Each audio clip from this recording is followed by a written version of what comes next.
Que el Señor nos bendiga en esta tarde. Que les habla es el hermano Luis Martínez y les invita a la Escuela Bíblica Siloé. Todos los miércoles tenemos algo especial. Tenemos que estudiar la palabra del Señor para seguir adelante. Hoy es un día de la lección número 19. Estaremos viendo cuánto debemos perdonar. Yo quiero, antes sí, tener un momento de oración. Le invito a orar a la presencia del Señor.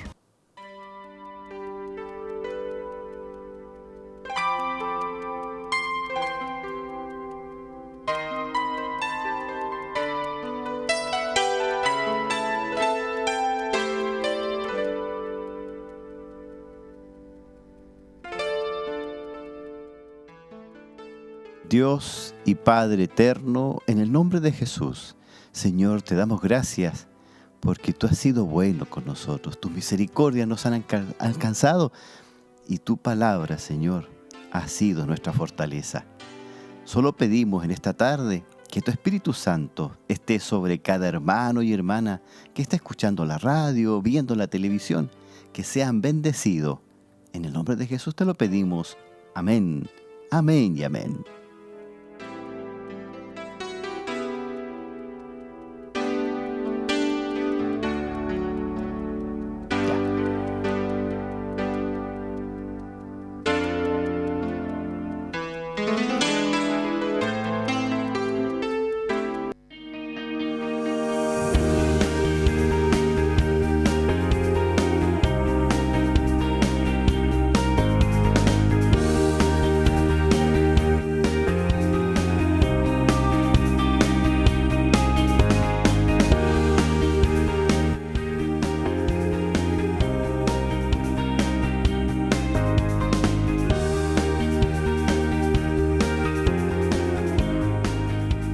Estamos en el libro de Mateo y específicamente en el capítulo 18 del libro de Mateo.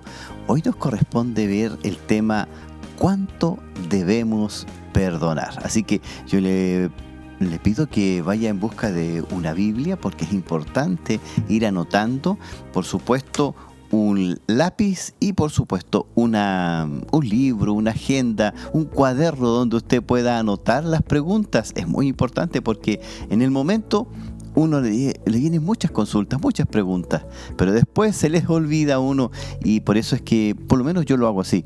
Anoto las preguntas para después investigar. Así, sin más, ¿verdad? Otro consejo.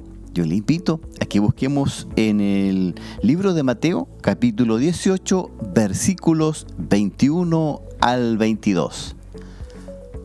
La palabra dice así. Entonces se le acercó Pedro y le dijo, Señor, ¿cuántas veces perdonaré a mi hermano que peque contra mí? ¿Hasta 7? Jesús le dijo, no te digo hasta 7, sino aún hasta 70 veces 7. Los temas que Mateo toca en este capítulo están relacionados principalmente con el carácter. Un ejemplo nos habla de la humildad, de la sencillez, de la capacidad de perdonar y el no poner tropiezo a los demás.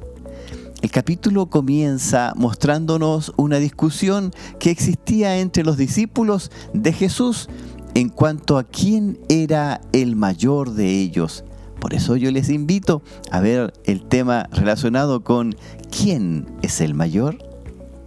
Mateo capítulo 18, versículo 1 dice, en aquel tiempo los discípulos vinieron a Jesús diciendo, ¿quién es el mayor en el reino de los cielos? Los celos y deseos de ser uno se habían apoderado de ellos, ya que en lo interior de su ser querían sobresalir.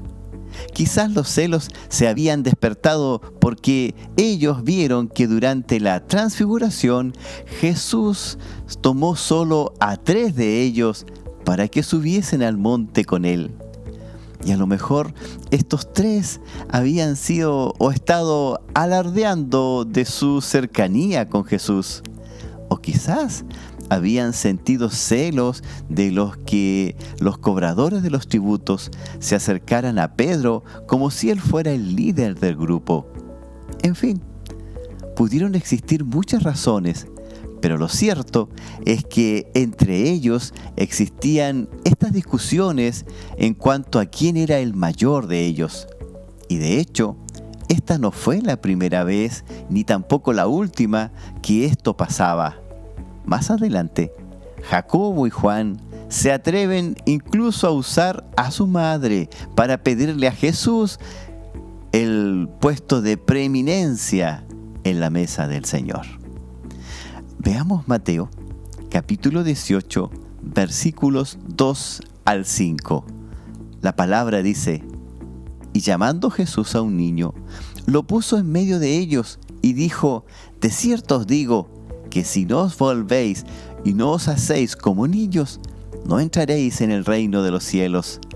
Así que cualquiera que se humille como este niño, ese es el mayor en el reino de los cielos.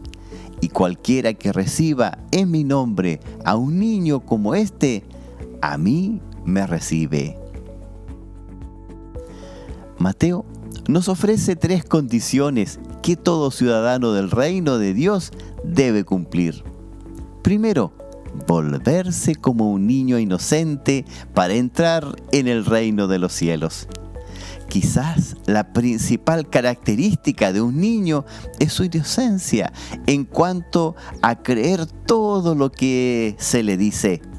Y esta característica es sumamente importante porque si alguien en su altivez no la tiene, jamás creerá en el Evangelio. Segundo, volverse humilde como un niño para ser el mayor en el reino de los cielos.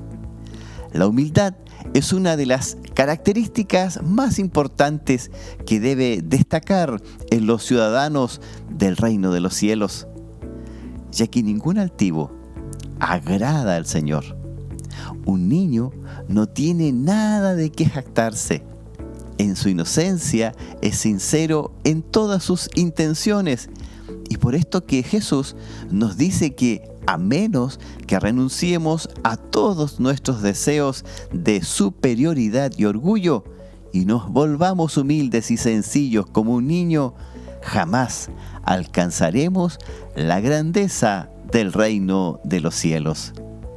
Finalmente, y como tercer punto, la tercera condición es que si no recibimos a un niño en su nombre, jamás lo recibiremos a él. En el tiempo de Jesús, tanto las mujeres como los niños eran menospreciados en la sociedad y no les daban el verdadero valor que merecían como seres humanos. Por esta razón y ocasión, cuando los niños buscaban a Jesús, sus discípulos los ahuyentaban, porque era impropio que los niños molestaran a los hombres adultos y especialmente a un rabino. Como cristiano, no solo debemos preocuparnos porque el mensaje del Evangelio llegue a los adultos, sino también que este mensaje llegue a los niños, ya que también ellos necesitan ser salvos por medio de la fe en Jesús, y la mejor manera de hacerlo es no impidiéndoles que se acerquen al Señor. De esta forma, el Señor nos enseña que la verdadera grandeza en el reino de los cielos radica en volvernos como un niño, en personas crédulas a su evangelio, personas humildes, sencillas, sin avaricia y con todo el deseo de estar al lado de nuestro Creador. Algunos piensan que estas palabras significan que uno debe de alguna manera volver a la infancia o que hay que comportarse de una forma infantil para entrar al reino de los cielos. El Señor no estaba hablando de regresar a la pasada niñez, sino más bien de pasar a una vida nueva. Tienes que convertirte en un niño en el sentido de nacer otra vez. Cuando naces de nuevo, comienzas a vivir espiritualmente como un niño. La pregunta es, ¿quién es el mayor en el reino de los cielos? Jesús enseña que la verdadera grandeza no está en la posición, sino en la humildad. Para entrar al reino de los cielos debemos volvernos como niños sencillos, humildes y confiados. Vale preguntarnos, ¿por qué los discípulos discutían sobre quién era el mayor? La pregunta es, ¿cómo se manifiesta la humildad en la vida diaria? Preguntar también, ¿qué obstáculos impide para que seamos humildes? Debemos tener siempre presente que debemos renunciar al orgullo y buscar la sencillez. Servir en la iglesia sin buscar reconocimiento. Valorar a los pequeños y a los más vulnerables. Practicar la fe confiando en Dios como un niño así lo haría. Por eso yo le invito a comprometerse. El compromiso es decidirse a servir sin esperar aplausos. Decidirse a orar para que Dios me dé un corazón humilde. Por eso que como iglesia debemos reflejar el carácter de Cristo y atraer a los más pequeños, aquellos que a lo mejor no tienen espacio, aquellos que son más sencillos, e incluso también aquellos que están perdidos. Continuando, Mateo, en el versículo 6 del capítulo 18, dice lo siguiente: y cualquiera que haga tropezar a alguno de estos pequeños que entren en mí, que creen en mí, mejor le fuera que se les colgase al cuello una piedra de molino de asno y que se hundiese en lo profundo del mar. Mateo, en este versículo, está dando a conocer una advertencia para aquel que haga tropezar a los pequeñitos que creen en Jesús. Y esta palabra tropezar significa escandalizar. Entonces, el poner tropiezo significa que alguien que se escandaliza de tal forma que desiste en su idea de seguir a Cristo. Y Jesús les dice que mejor es que esta persona se ate en el cuello una piedra de molino de asno y se eche a lo más profundo del mar. Como adultos responsables, es importante saber guiar a nuestros niños al conocimiento de Dios. Junto con eso, tomar la responsabilidad de instruir a nuestros niños en la palabra de Dios y, por supuesto, darles un ejemplo a través de nuestro testimonio. Ahora bien, la palabra pequeño se traduce del griego mikros. De ahí viene la palabra microscopio, que además de referirse a un niño pequeño, en el lenguaje rabínico judío se usaba para referirse a pequeñas personas que no habían crecido en la vida espiritual y eran considerados como niños espirituales. Mateo, continuando en el capítulo 18, versículos 7 al 9, dice lo siguiente: ¡ay del mundo por los tropiezos! Porque es necesario que vengan tropiezos. Pero ¡ay de aquel hombre por quien viene el tropiezo! Por tanto, si tu mano o tu pie te es ocasión de caer, córtalo y échalo de ti. Mejor te es entrar en la vida cojo o manco, que teniendo 2 manos o 2 pies, ser echado en el fuego eterno. Y si tu ojo te es ocasión de caer, sácalo y échalo de ti. Mejor te es entrar con un solo ojo en la vida, que teniendo 2 ojos, ser echado en el infierno de fuego. El castigo para aquellos que ponen tropiezo a la vida de los más pequeños o de los niños, y en general cualquier adulto que sea espiritualmente inmaduro o inexperto, el castigo será el infierno de fuego eterno. Jesús no estaba enseñando la necesidad de automutilarse cuando dice que es mejor que se pierda que irse con todo el cuerpo al infierno, ya que este es un lugar real y de terrible sufrimiento. Jesús está tratando de mostrar lo terrible que es estar en lugar poniendo un caso extremo, porque obviamente ninguno de nosotros desea perder un miembro del cuerpo, pero peor que esto es irse al infierno. Por esto, cada uno de nosotros debemos vigilar la manera de cómo andamos y debemos ser personas que a través de un buen testimonio lleven a otros a los pies de Cristo. Hay una gran bendición para aquellos que se dediquen a testificar del amor de Dios para salvar las almas. Con respecto a la advertencia sobre el tropiezo, debemos entender que Jesús advierte sobre el peligro de hacer tropezar a otros, especialmente a los más pequeños en la fe. El pecado debe ser tratado con seriedad. Y la pregunta es, ¿qué significa hacer tropezar a alguien? ¿Y por qué Jesús usa estas palabras? Escándalo, escandalizar. ¿Cómo podemos evitar ver o ser de tropiezo para otros?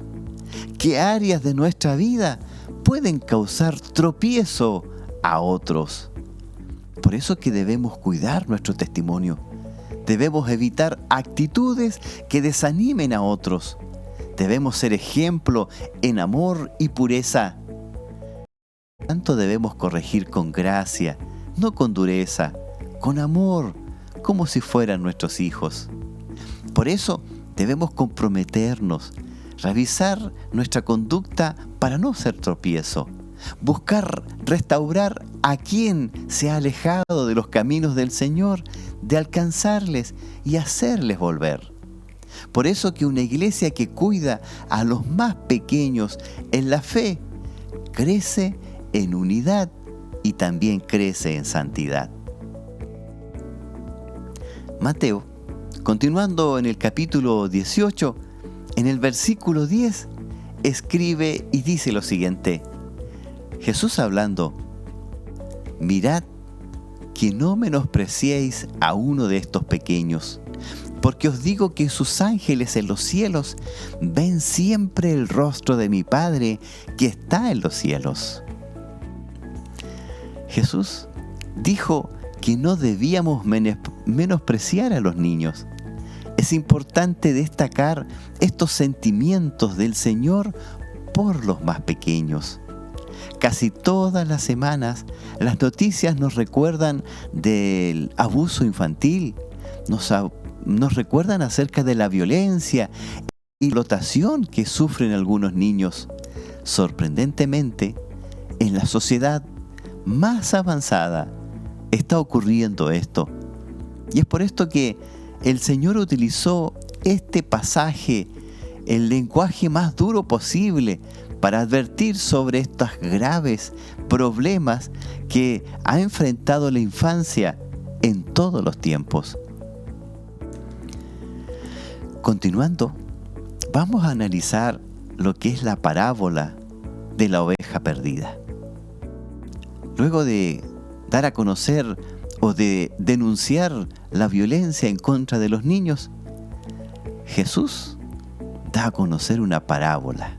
En Mateo capítulo 18, versículos 11 al 14, dice lo siguiente. Porque el Hijo del Hombre ha venido para salvar lo que se había perdido. ¿Qué os parece? Si un hombre tiene 100 ovejas y se descarría una de ellas, ¿no deja las 99 y va por los montes a buscar la que se había descarriado? Y si acontece que la encuentra, de cierto os digo que se regocija más por aquella que por las 99 que no se descarriaron. Así, no es la voluntad de vuestro Padre que está en los cielos que se pierda uno de estos pequeños. Esta parábola es diferente a de la oveja perdida que está en Lucas capítulo 15. La palabra clave de esta parábola es salvar. Una parábola no es una enseñanza para que recibir de forma pasiva o de relegar en la memoria de la persona, sino que una parábola es una invitación para participar en el descubrimiento de la verdad. Jesús empieza diciendo, ¿qué les parece? Una parábola es una pregunta con una respuesta no definida. Tratemos de buscar la respuesta entre todos. Mire, Jesús cuenta una historia muy breve y sencilla. Un pastor tiene 100 ovejas. Pierde una, deja las otras 99 y va en busca de una oveja perdida. Y Jesús pregunta, ¿qué les parece? Es decir, ¿ustedes harían lo mismo? ¿Cuál será la respuesta de los pastores y de las demás personas que escuchaban este relato que Jesús estaba haciendo? ¿Harían lo mismo? ¿Cuál será la respuesta que hoy daríamos nosotros a Jesús si nos preguntara acerca de esta parábola? Pensemos bien antes de contestar. Si usted tuviese 100 ovejas y pierde una, ¿qué haría? No hay que olvidar que los montes son lugares difíciles donde acceder. Son habitados por animales peligrosos y donde se esconden los ladrones. Y no podemos olvidar que las ovejas estaban perdidas. Una sola, no todas las ovejas. Por consiguiente, todavía usted tiene 99 ovejas que cuidar. ¿Ha perdido poco? ¿Abandonaría a más de 99 por ir al monte y dejar a las demás solas? Quizás solamente una persona con poco sentido común haría lo que hace el pastor de la parábola de las ovejas. Los pastores que escuchan o que escucharon la historia habrán pensado y comentado, solamente un pastor sin fundamento, sin expertise o experiencia, actúa de ese modo. Seguramente le habrán preguntado a Jesús, Jesús, perdona, pero ¿quién es ese pastor del que tú estás hablando? Hacer lo que él hizo es una locura. Jesús contesta, este pastor es Dios, nuestro Padre, y la oveja perdida eres tú.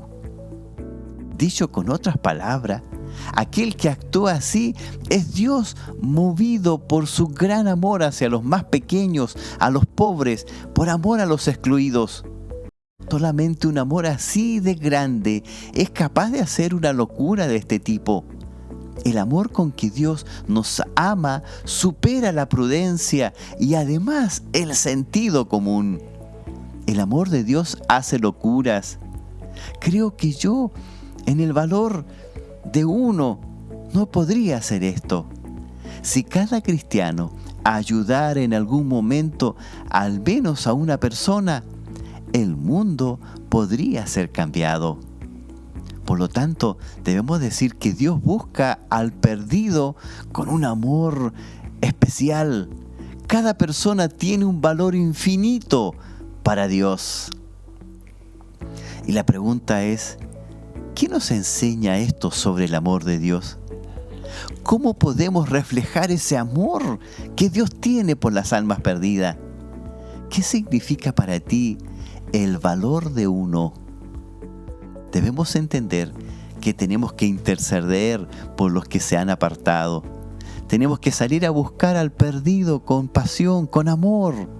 Debemos valorar a cada miembro de la iglesia y celebrar cada vez que se ha restaurado uno que ha caído y ha vuelto al redil. Desde hoy debemos comprometernos a contactarnos con alguien que no asiste desde hace tiempo. No sé si usted se podrá comprometer a orar por los que están lejos de Dios. Una iglesia que ama como Dios transforma a toda la comunidad. Debemos continuar. ¿Sabe? El siguiente tema habla acerca de un modelo para la conducta en la iglesia. Mateo, capítulo 18, versículo 15, dice y escribe lo siguiente. Jesús hablando: por tanto, si tu hermano peca contra ti, ve y repréndele, estando tú y él solos. Si te oyere, has ganado a tu hermano.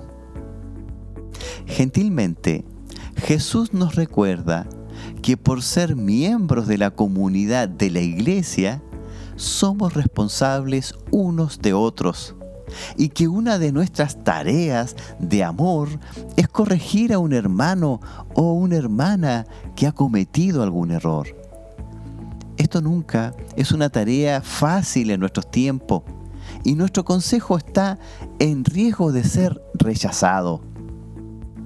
Pero Mateo, en el versículo 16 y 17, escribe lo siguiente, hablando Jesús: mas si no te oyere, toma aún contigo a uno o dos, para que en boca de 2 o 3 testigos conste toda palabra. Si no los oyere a ellos, dilo a la iglesia, y si no oyere a la iglesia, tenle por gentil y publicano. Hay personas a quienes agrada echar tierra sobre los problemas y ocultarlos. Esa no es la manera de tratar tales situaciones. Si surge un conflicto entre los creyentes, debería resolverse de forma amable, pacífica y tranquila. Y si las personas implicadas no pueden solucionarlo, habría que pedir la ayuda de un grupo. Y si éste no pudiese lograr un acuerdo, el último recurso sería someternos el problema a la voz de la iglesia como autoridad final. Y si aún esto fracasa, es lamentable, pero el consejo es no considerarlo más como un hermano.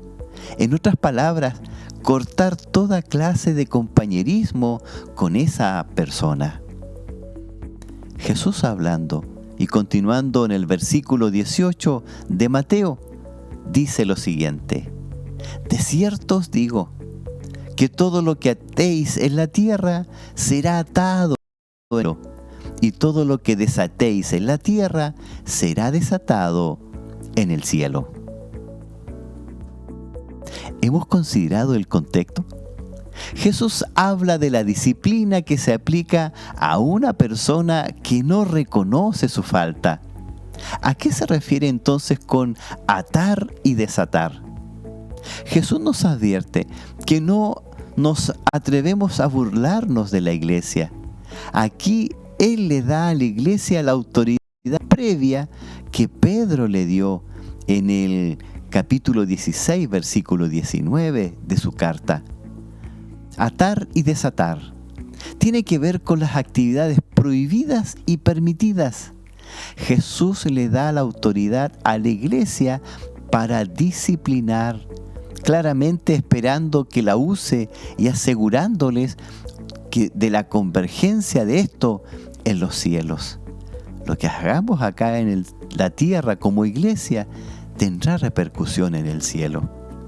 A la luz del contexto, lo que Jesús está enseñando es que el cielo apoya toda disciplina que la iglesia impone a un individuo que persiste en su pecado.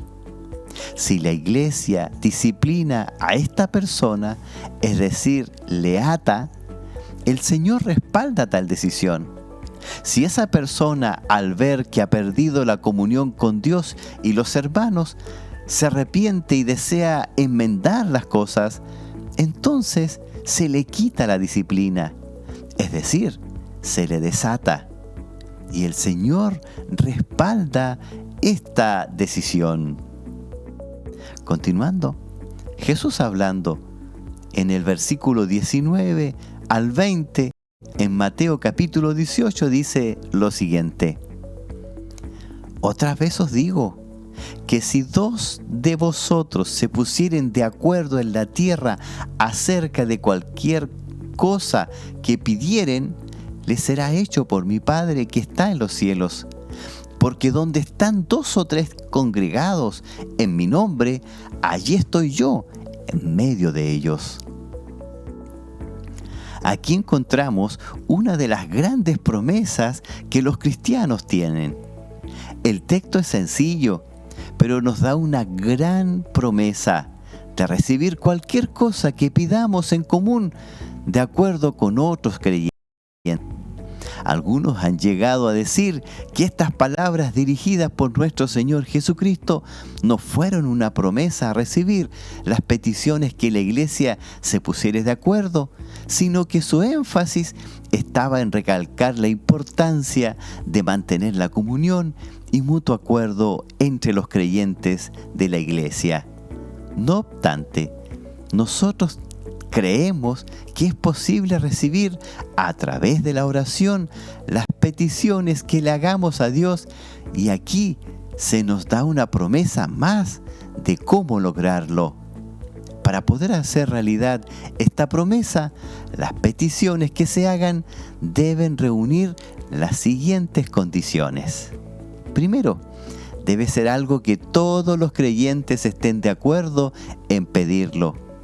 Y debe existir comunión entre todos los creyentes. El Señor ha prometido escucharnos a través de la oración y darnos las peticiones de nuestro corazón, pero esto debe estar realizado con fe. Además, debemos pedir de acuerdo a la voluntad. Si lo hacemos con fe y perseverancia, con una conciencia limpia, cualquier cosa que la iglesia pida en comunión los unos con los otros y en pleno acuerdo, el Señor responderá. Esto es el modelo de conducta dentro de la iglesia.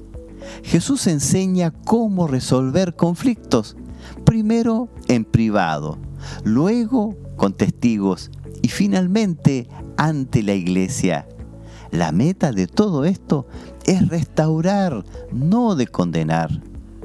La pregunta es, ¿qué pasa si no hay arrepentimiento? ¿Cómo se aplica la disciplina con amor? ¿Qué papel juega la oración en la reconciliación? Por lo tanto, debemos resolver conflictos con humildad. Debemos evitar los chismes y las murmuraciones entre los hermanos y hermanas.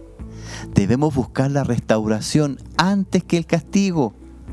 Orar en unidad por la paz en la iglesia. Es importante que todos lo hagamos. Debemos comprometernos. Si tengo un conflicto, lo debo resolver bíblicamente. Me debo comprometer a promover la unidad en mi iglesia. Por eso que una iglesia que practica la reconciliación vive en armonía y tiene poder espiritual. Para continuar, vamos a ver el tema una nueva condición de Jesús para el perdón. Esto está de alguna manera verificado en Mateo capítulo 18, versículos 21.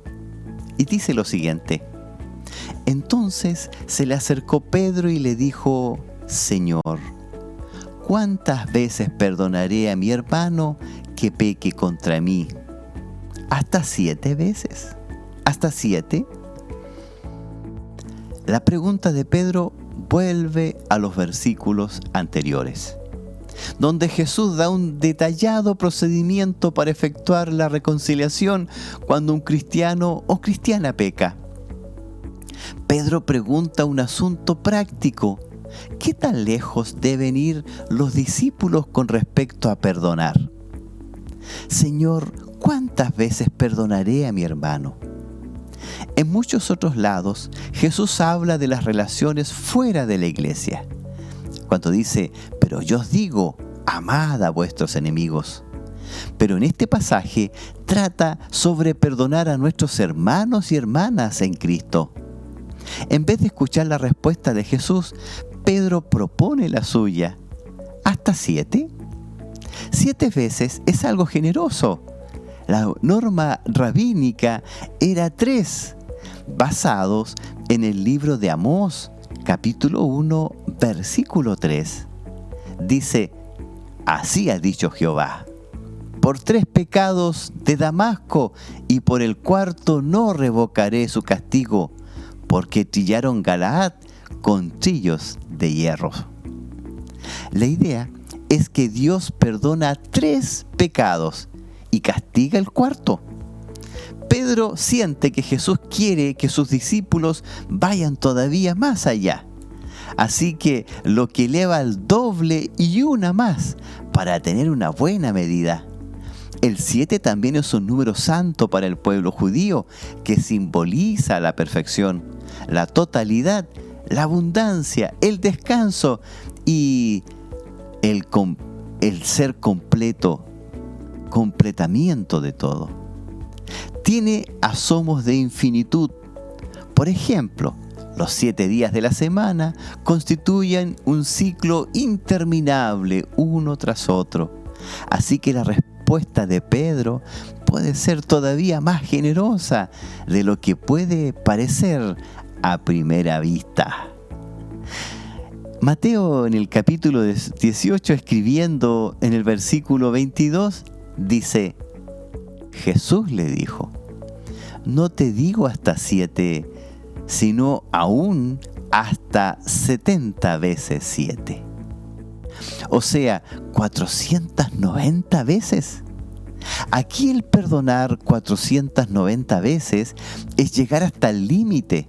Y este es el punto sobre el cual Jesús quiso llamar la atención. La respuesta de Jesús demuele la cuidadosa construcción de Pedro. No te digo hasta 7, sino aún hasta 70 veces 7. Jesús no nos está invitando a llevar cuidadosos registros de las veces que perdonamos, sino que está colocando una norma que hace llevar estos registros sean poco prácticos.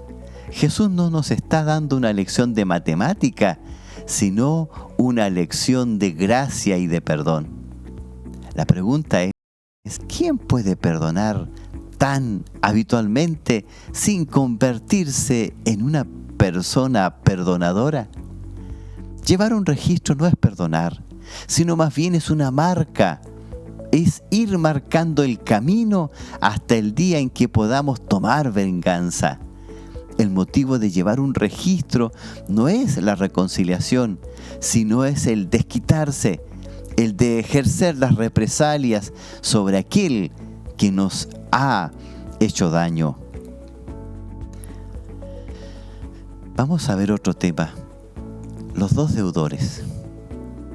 Aquí Mateo, en el capítulo 18, versículos 23 al 27, registra lo siguiente y dice: por lo cual, el reino de los cielos es semejante a un rey que quiso hacer cuentas con sus siervos.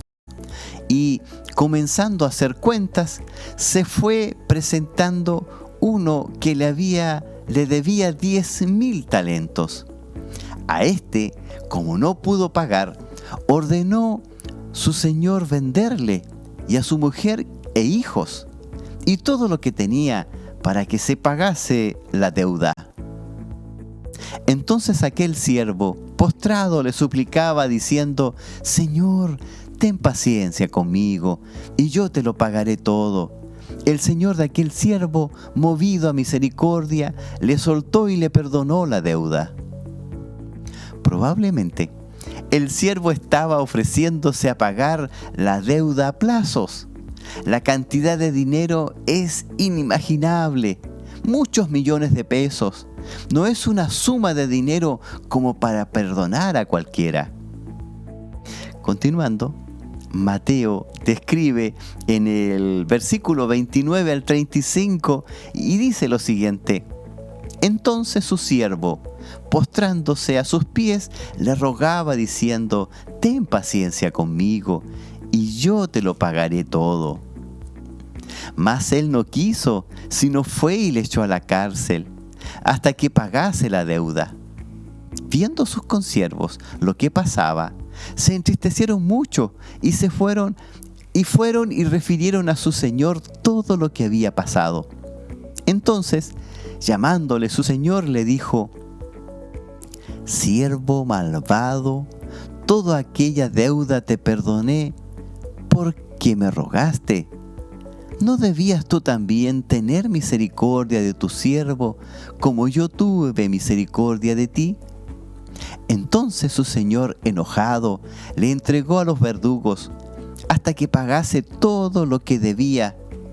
Así también mi Padre Celestial hará con vosotros, si no perdonáis de todo corazón a cada uno, a su hermano, sus ofensas. Esta parábola del siervo que, habiendo sido perdonado, se negó a perdonar a otro en su misma situación, ilustra el principio del perdón. Esto es el cierre. Este fue un nuevo principio presentado en este pasaje.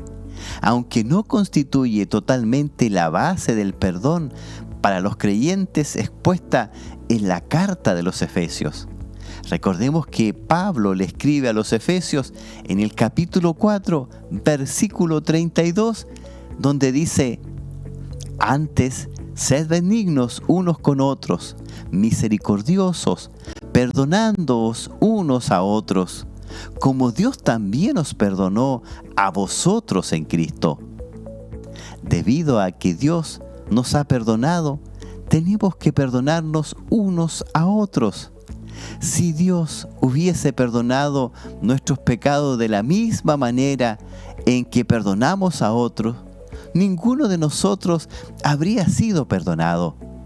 Pero después de habernos convertidos en hijos de Dios y porque hemos sido perdonados, tenemos que perdonar. Que Dios nos dé la fuerza necesaria para poder cumplir este principio básico de la conducta cristiana, para apartar todo obstáculo en nuestra relación con Él y para disfrutar de una convivencia en paz con todos nuestros hermanos. Hoy hemos visto el perdonar sin límites.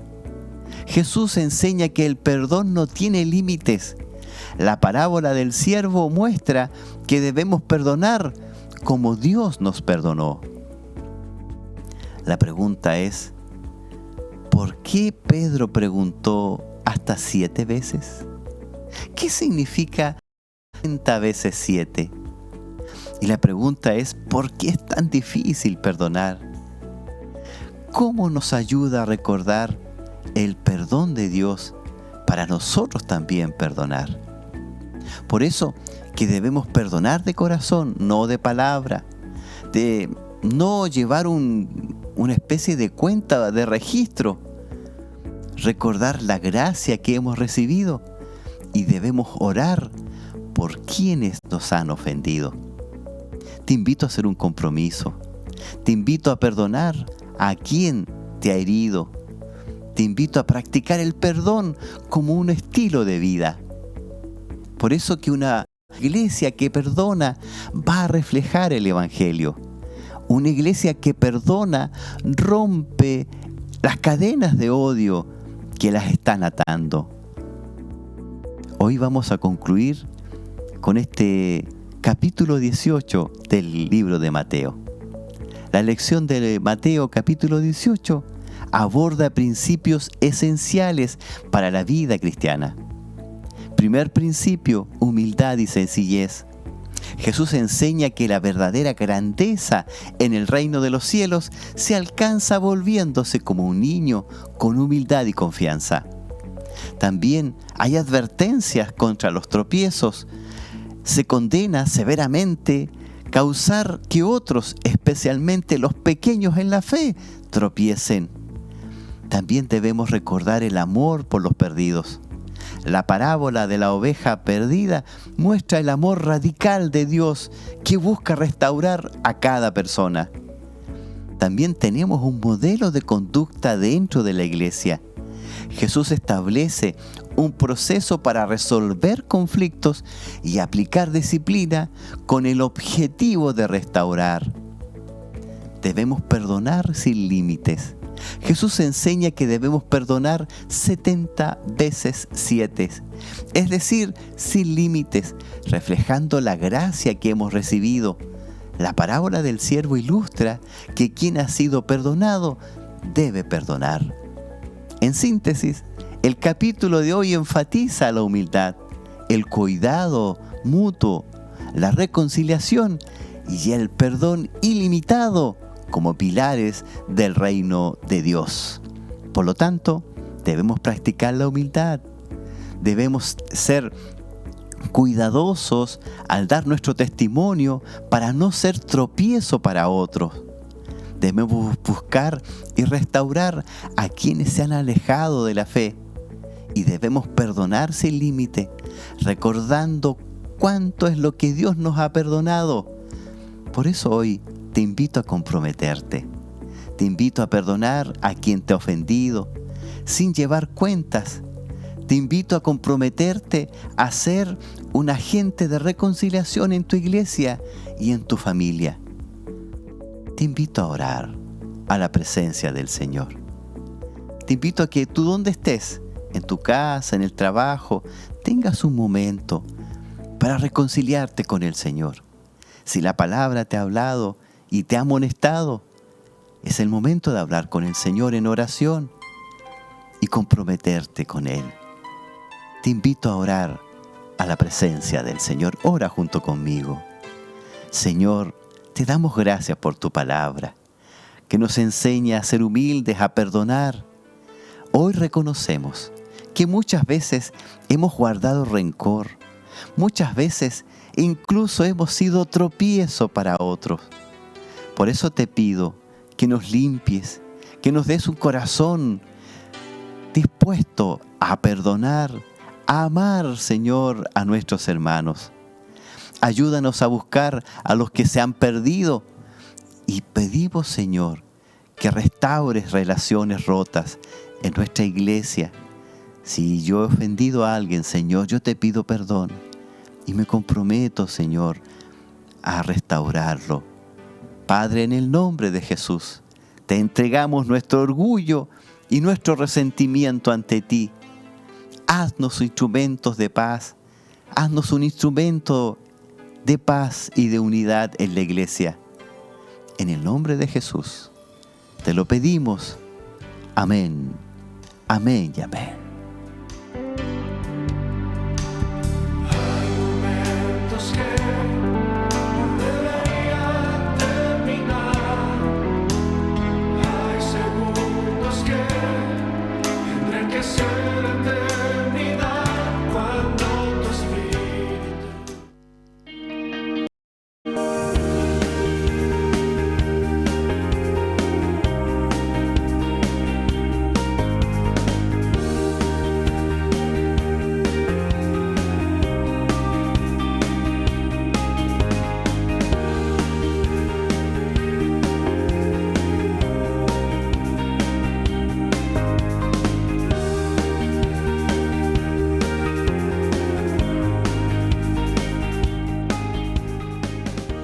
Te recordamos que si hay alguien en tu vida que necesitas perdonar, no lo postergues para mañana. Hoy es un buen día para perdonar. Da el primer paso, acércate y pide perdón. El perdón abre puertas a la libertad y refleja el amor de Cristo. Hoy hemos visto el capítulo 18 de Mateo y yo te invito que el próximo miércoles continuemos con el capítulo 19. Jesús enseña sobre el divorcio y sobre bendecir a los niños y el joven rico. Eso es lo que veremos en la próxima semana. Por hoy día, darle gracias al Señor por nuestra bendición que hemos recibido y por supuesto saludar a nuestros hermanos que están a la distancia. especialmente a nuestros hermanos que están allá en Minas del Prado, que están en vivo y en directo, a nuestros hermanos que están en Quinquegua, que también ellos a través de la radio, ellos están recibiendo bendición, y también los hermanos de Santa Raquel, que también ellos están recibiendo a través de la radio y la televisión una hermosa bendición. No me queda atrás con saludar a nuestros hermanos de San Nicolás, Dadinco, el sector de Dadinco, en Monteleón, tantos lugares que están escuchando y también viendo a través de la televisión, y por supuesto nuestros hermanos de Coihueco, que están siendo grandemente bendecidos a través de la radio y la televisión. No me olvido de los hermanos y hermanas de Chillán, que también les envío un caluroso saludo y una hermosa bendición para sus vidas. Solamente me resta despedirme, darle las gracias a nuestro pastor Hugo Alfonso Montesinos, a nuestra pastora Eloíta y a nuestros hermanos que han hecho posible esta transmisión. Nuestro hermano Jonathan, nuestro hermano Luis Nostroza, que el Señor les bendiga grandemente, y nosotros nos despedimos hasta el próximo miércoles. Yo les digo que el Señor nos bendiga.